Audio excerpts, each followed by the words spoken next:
산업혁명 이후 독일은 기계공업의 강국의 이미지를 확고하게 굳히며 다양한 명품과 거대 회사들을 탄생시켰습니다.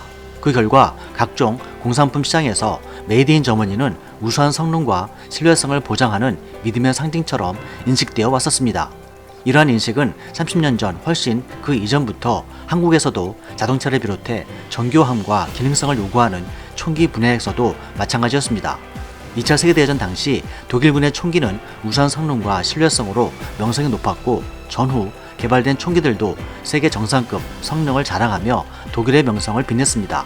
그러나 이러한 독일 총기의 명성이 한국에 의해서 이어지며 세계 무대에서 수천억 원의 매출을 낼 전망이어서 관련 소식을 간략히 정리해보았습니다. 간단히 독일 총기의 세계적인 명성을 대표하는 몇몇 총기들을 소개하자면 전후 최초의 신형 소총인 G3는 지금도 세계 각국에서 쓰이는 명품입니다. 반자동 적용용 소총인 PSG-1은 높은 명중률의 총기로 불티나게 팔렸습니다. 기관단총인 MP5 시리즈는 기관단총의 역사를 새로 썼다는 평가를 받으며 전 세계 대테러 부대의 표준 개인 화기로 기록적인 히트를 쳤습니다. 이렇듯 독일은 총기 개발과 제작에 있어서 독보적인 입지를 굳혀왔기 때문에 독일군이 사용하는 총기는 당연히 메이드 인 저머니일 것이라고 생각하게 됩니다. 물론 지금까지는 많은 사람들은 그렇게 생각했습니다. 그런데 내년부터 보급되는 독일 연방군의 차세대 제식 소총은 메이드 인 코리아로 바뀌게 될 예정입니다. 그것도 전라북도 왕주군의 시골에 위치한 작은 중소기업 다산기공에서 만들어질 전망이어서 세계 각국의 관심이 더욱 커지고 있습니다. 이러한 사건의 발단은 2001년으로 거슬러 올라갑니다. 2001년 당시 독일군은 1997년부터 배치되기 시작한 최신형 돌격 소총 G36을 막 보급받기 시작하던 상황이었습니다. G36은 가볍고 튼튼한 신소재인 폴리머를 대거 사용해서 무게를 줄이고 휴대성을 높였으며 광학 조준 장비를 기본으로 탑재한 그야말로 미래형 소총이었습니다. 이로 인해서 MP5 기관단총 때부터 쌓아올린 총기 명가인 HNK의 이미지에 힘입어 독일 연방군 제식 채용과 함께 각국에서 히트를 기록했던 것입니다. 세계 각국의 특수부대와 경찰 특공대, 대통령 경호부대들이 앞을 다투어 사용했고 덕분에 HNK는 경영난에서 벗어나며 사세 확장에까지 나서게 됐습니다. 하지만 예기치 않게 G36의 흥행은 오래가지 못했습니다. 결정적인 이유는 2001년 테러와의 전쟁이 세계적으로 발발하고 G36의 실전 사용이 많아지자 점차 그 문제점들이 일선에서 노출되기 시작한 것입니다.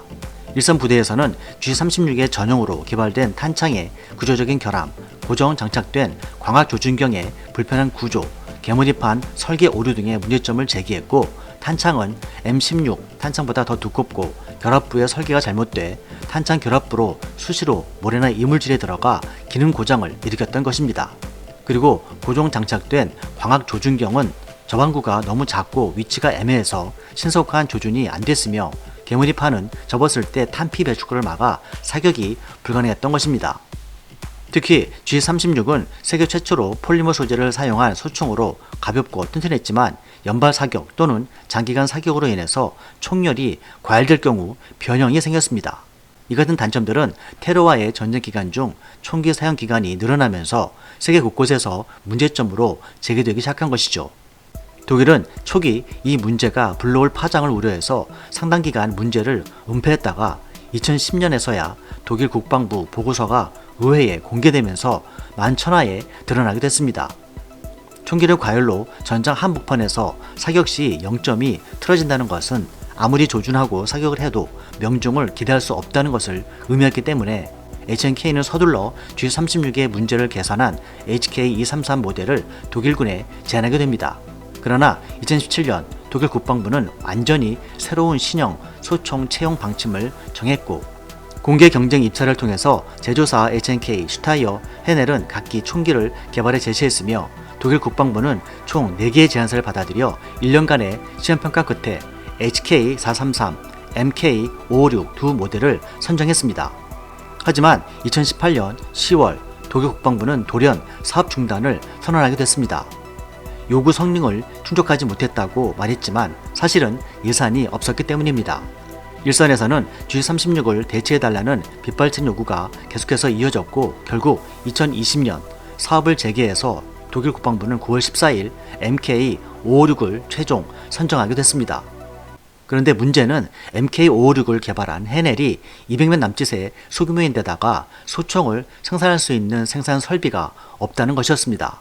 결국 헤넬은 모회사인 카라칼에 SOS를 요청하게 되었고, 여러 OEM 협력사를 둔 카라칼은 가장 신뢰하는 한국의 다산기공에 긴급하게 연결을 하게 된 것입니다. 다산기공은 고품질의 권총 및 소총 부품, 완성 총기를 전문으로 생산하고 수출하는 방산기업으로 1992년 설립됐고 2016년 한국군 총기류 공식 지정 기업입니다. 총포 사업에 뛰어들기 전부터 자동차와 헬기 정밀 부품을 생산하며 기계 정밀 가공 분야에 상당한 기술력과 신뢰도를 가지고 있고, 실제로 다산이 납품한 물량 가운데 하자가 발생한 것이 거의 없기로도 유명합니다. 이 때문에 독일의 카라칼은 최근 인도 육군 특수전 소총 사업에서도 다산기공과 함께 팀을 이루어 9만 4천 정 사업을 따내기도 했다고 밝혔습니다. 이러한 신뢰를 바탕으로 독일 관계자는 독일군 차세대 소총 사업에서도 다산기공이 주목받고 있다며 총 12만 정으로 2억 4,500만 유로로 추정했습니다. 2021년 독일 의회에서 이번 사업 예산이 통과돼 정식 계약이 체결된다면 한국은 향후 총기 수출 시장에서도 유럽에서 확고하게 입지를 굳히게 될 전망입니다. 이상 미스터 돌프 TV였습니다. 시청해주셔서 감사합니다.